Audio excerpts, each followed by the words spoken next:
The game is be courteous, law-abiding, obedient, never raise your voice, even in the midst of hypocrisy. The game is be willing to die or send your sons to die whenever the number one leader of the nation says so and whether the cause is just or unjust. Eartha Kitt refused to play. She spoke her mind. She said the government is snatching young men from their families to fight in a war that no one has been able to explain or justify. And indeed, how can we justify giant, powerful America bombarding every day the peasants of a small Asian country to force them to accept a corrupt and cruel government which they themselves are unwilling to fight for? When Eartha Kitt spoke out, Lady Bird Johnson was crying a little.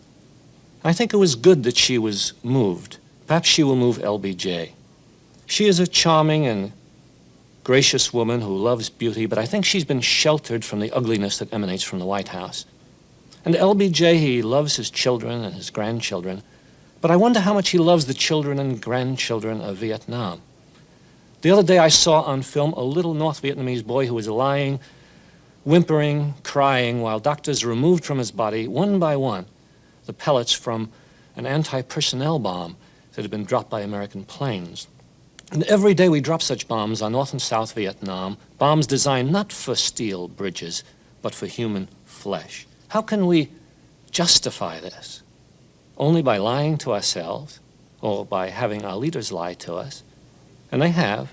LBJ lied to us July 13th, 1965, when he said he hadn't any indication the other side was willing to negotiate, when he knew of 3 distinct offers, one in the summer of 64, one in the fall of 64, one in the beginning of 1965.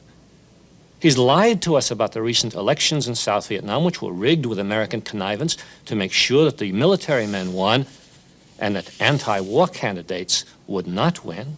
We become fanatic about the word communism. And this is part of the game.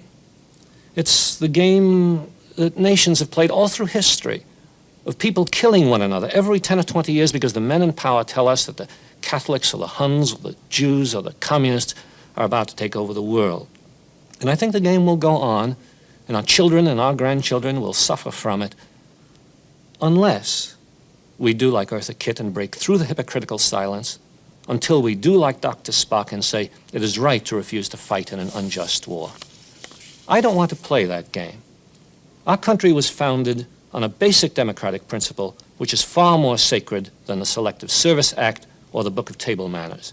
The principle that many of us have forgotten but that Jefferson put into the Declaration of Independence.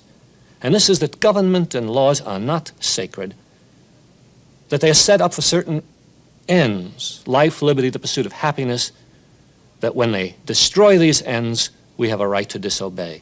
And so I will say to everyone who can hear me, if your conscience tells you that it is wrong to cross the sea to make war on the people of Vietnam, and if you refuse to fight in this war, I support you, I admire you, as I admire Miss Eartha Kitt, as I admire Dr. Benjamin Spock, and all those other people who refuse to play the game of silence in the midst of murder.